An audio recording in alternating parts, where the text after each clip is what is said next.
I watched my daughter-in-law Rebecca throw my granddaughter Emma's baby blanket into the dumpster like it was worthless trash, and something in my gut told me to rescue it before the garbage truck came.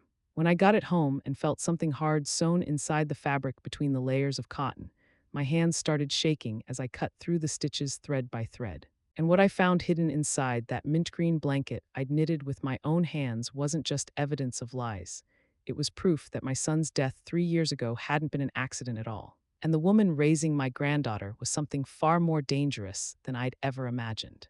If you want to know how a grandmother's instinct uncovered a web of murders that had fooled everyone, including the police, hit that subscribe button because this story gets darker with every discovery I made. I'm from Seattle. Where are you watching from? My name is Margaret and I'm 69 years old. I've lived alone in this house for 3 years, ever since the day I lost my only son, Daniel. He was 32 when he died, a Tuesday afternoon in September, when I got a call from Rebecca crying and screaming that Daniel had fallen down the stairs at their home, that he'd hit his head, that he wasn't responding. I drove to the hospital like a maniac, my hands sweating on the steering wheel. When I walked into the emergency room, Rebecca was sitting in a chair with her face in her hands, wearing a pearl gray dress with blood stains on the sleeves. She ran to me, sobbed against my shoulder, and I just wanted to see my son. The doctor came out with that expression they all have when delivering bad news. Daniel had died, severe head trauma from the fall. They couldn't do anything. I screamed. I collapsed on that cold hospital floor. Rebecca held me and told me everything would be all right, that Daniel would have wanted us to be strong, but nothing was all right. Nothing would ever be again. My husband had died 15 years earlier from a heart attack, and now my son was gone too. Daniel was all I had left, a brilliant doctor who worked long hours at the hospital saving lives. He'd married Rebecca 2 years before his death. She was a nurse and they'd met at work. I remembered when he first brought her home. She wore a cream-colored dress and her smile was perfect, too perfect, but Daniel was in love. His eyes shone when he looked at her, and I wanted to believe he'd found happiness. A year after they married, Rebecca got pregnant. Daniel was overjoyed, calling me every day with updates about the baby. When Emma was born, I felt like life had given me a second chance to love and care for someone. My granddaughter was beautiful, small, delicate, with Daniel's dark eyes. I knitted that mint green blanket with my own hands. It took me weeks to finish, every stitch a piece of my love for her. Daniel adored it, said it was magical because every time he wrapped Emma in it, she'd stop crying. But after the accident, everything changed. Rebecca became distant. At first I understood she was grieving too, but months passed and she brought Emma to see me less and less. She always had excuses. The child was sick, she had too much work, she needed to reorganize her life. I didn't want to be pushy, so I waited. I called, asked if I could visit. Sometimes she'd say yes, other times she wouldn't answer. And when she did let me see Emma, something felt off. Rebecca was different, colder, more calculating. Her gaze no longer had that warmth from before. Until that October afternoon, 3 years after Daniel's death, I'd bought some toys for Emma and drove past Rebecca's house to leave them in the mailbox. I didn't want to bother her, I just wanted my granddaughter to know her grandmother was thinking of her. I parked across the street and then I saw her. Rebecca was coming out of the garage with trash bags, dragging them forcefully toward the dumpster. And in one of those bags, I saw something that made my heart stop, Emma's blanket, that mint green blanket I'd knitted with so much love. She shoved it inside the dumpster with strange violence, as if she hated it, as if she wanted to destroy it. I froze. Why was she throwing away something so special? Why was she getting rid of a memory of Daniel? When I was sure she'd gone back inside, I got out of the car, opened the dumpster, and searched through the bags until I found it. I took it carefully, held it against my chest, and drove home without looking back. I arrived shaking, locked the door, and went straight to my bedroom. I needed to understand why Rebecca had thrown it away like worthless trash. I spread it out on my bed and ran my fingers over the entire surface, feeling every stitch I'd made years ago. And then I felt it, right in the center of the blanket, a hard rectangular lump hidden between the layers of fabric. It wasn't part of the stuffing, it was something someone had put there on purpose. My heart started racing. What was this? Why was something hidden inside my granddaughter's blanket? I found an opening on the bottom edge, a line of perfect stitches made with thread the same color as the fabric. Someone had opened the blanket, put something inside, and sewn it back up so carefully it was almost impossible to notice. I went to my nightstand and took out my sewing scissors. My hands were shaking so badly I could barely hold them. I began to cut slowly, thread by thread. Every snip of the scissors sounded too loud in the silence of my room. I cut the last threads, put my fingers inside, and felt something cold and metallic. I pulled it out carefully, and when I had it in my hands, the air escaped my lungs. It was a cell phone, small, black, old, maybe 4 or 5 years old based on the model. Questions flooded my mind. Why had Rebecca hidden a phone in Emma's blanket? How long had it been there? Why had she sewn it so carefully? And why now, after 3 years, had she decided to throw the whole thing away? I found an old charger in my drawer and plugged in the phone. I waited, my breathing shallow, my hands trembling. The screen flickered. 5 minutes, 10 minutes, and finally the screen lit up completely. It didn't have a password, no security code. It opened right to the main menu as if someone had wanted it to be easy to access, or as if they'd never imagined anyone else would find it. I started with the gallery, and what I saw froze me. There were photos, lots of photos. The first was of Rebecca in an elegant restaurant, smiling, but she wasn't alone. There was a man next to her, young, handsome, with his arm around her shoulders, kissing her on the cheek. That photo had a date. It had been taken 4 years ago, when Daniel was still alive, when Rebecca was still married to my son. I felt something break inside me. I kept swiping. More photos, Rebecca with the same man on the beach, in a hotel, in a car, hugging, kissing, all from 4 years ago. Rebecca was having an affair. She was cheating on Daniel, and he never knew. Tears started rolling down my cheeks. My son had loved that woman, trusted her, and she'd betrayed him. But that wasn't all. There were videos, several files saved in a separate folder. I touched the first one. The camera was fixed, as if resting on furniture. I could see a living room, Rebecca and Daniel's living room. I recognized the gray sofa, the coffee table, the painting on the wall. And then they appeared, Rebecca and that same man, coming and laughing. She wore a lavender dress. He held her waist, kissed her. They fell onto the sofa. I stopped the video. I felt sick, but I needed to know more. I opened the Messages app. There were long conversations between Rebecca and a contact saved only as H. I started reading. The messages were from 4 years ago, romantic at first. Rebecca told him how much she loved him, how much she missed him, that she couldn't stand being away from him, that she hated having to pretend with Daniel. That name, Daniel, my son, she spoke of him as if he were a nuisance, as if he were an obstacle in her way. The messages became darker, more desperate.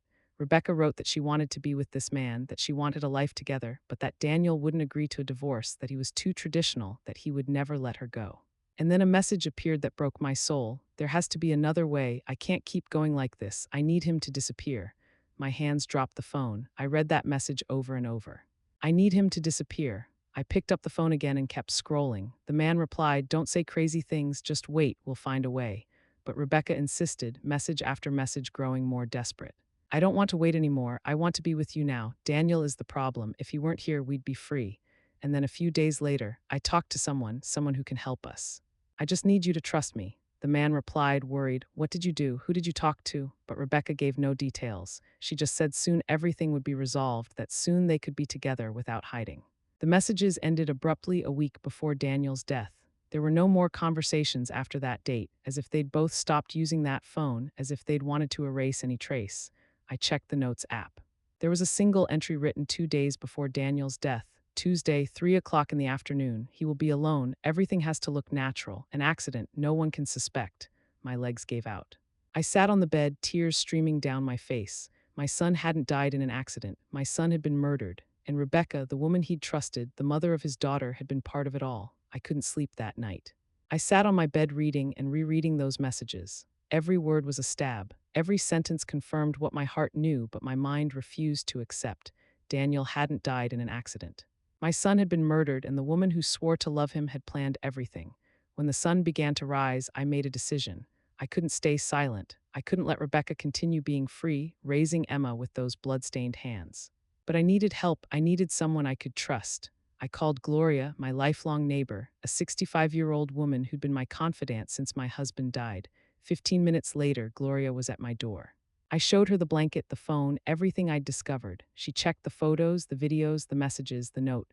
"My God, Margaret," she said, tears in her eyes, "this is evidence of murder." We decided to search for information about the man in the photos. I opened Facebook and searched Rebecca's profile. I filtered her friends list for names starting with H, the contact in the phone. I checked several profiles until I found him, Harrison Cole. The same face, the same dark eyes, the same smile. He was 38 years old, lived in our city, worked for a construction company. "We have to find him," I said. "Be careful, Margaret," Gloria warned. If this man was involved in Daniel's death, he could be dangerous. I knew it, but I didn't care. I needed answers. I needed justice for my son. The next day, I went to the police station. A detective named Michael Harris took my case. I showed him everything. The phone, the photos, the messages, the insurance documents Gloria had found showing Rebecca had collected $500,000 from Daniel's life insurance. "This is serious," Detective Harris said. "If what you're telling me is true, we're talking about premeditated murder. What are you going to do?" I asked. "I'm going to reopen your son's case. I'm going to request an exhumation for a second autopsy. I'm also going to interrogate Harrison Cole." Over the following weeks, the detective called with updates. Harrison initially denied everything, but when shown the photos and messages, he broke down. He confessed to the affair, admitted Rebecca had talked about getting rid of Daniel, but swore he never agreed. However, bank transfers told a different story. Rebecca had sent him $200,000 3 months after Daniel's death. They exhumed Daniel's body. The second autopsy revealed bruises on his wrists, signs of a struggle. Someone had restrained him before pushing him down those stairs. It wasn't an accident, it was murder. The detective also discovered something else. Emma's birth certificate listed a different mother, someone named Sarah Martinez. Rebecca had faked a pregnancy and stolen a baby. We found articles about Sarah's disappearance 4 years ago, leaving behind her 2-month-old baby. 6 months ago, they'd found her body in an abandoned lot. Cause of death, head trauma, the same as Daniel. Rebecca had killed her too, killed Sarah to keep Emma, then killed Daniel to keep the money. One early morning, my phone rang. It was Detective Harris. "Mrs. Margaret, Rebecca tried to flee. We intercepted her at the airport with fake passports and $500,000 in cash. Where's Emma?" I asked desperately. "She's with social services. She's fine. You can take temporary custody while we resolve this." They arrested Harrison too. He confessed everything, how Rebecca had planned it, how he'd held Daniel while she pushed him down the stairs, how they'd killed Sarah and buried her body. The trial lasted 3 weeks. Every piece of evidence was presented: the phone, the photos, the messages, the bank transfers, the forensic testimonies. Harrison testified against Rebecca in exchange for a reduced sentence. When the jury returned, they found Rebecca guilty on all counts. The judge sentenced her to multiple life sentences without parole. I walked out of that courtroom with Emma's hand in mine. She was safe now. She was mine to protect. Over the years, Emma grew into a beautiful, brilliant young woman. At 16, I told her the truth about everything, about Rebecca, about Daniel, about Sarah. We cried together, but we also healed together. Today, Emma is 21 and studying medicine. She wants to be a pediatrician to help children who have been through difficult situations like hers. Sometimes I look at that old blanket, the one that started everything, and I think about how a simple object uncovered so many secrets, saved an innocent child, and brought justice for the dead.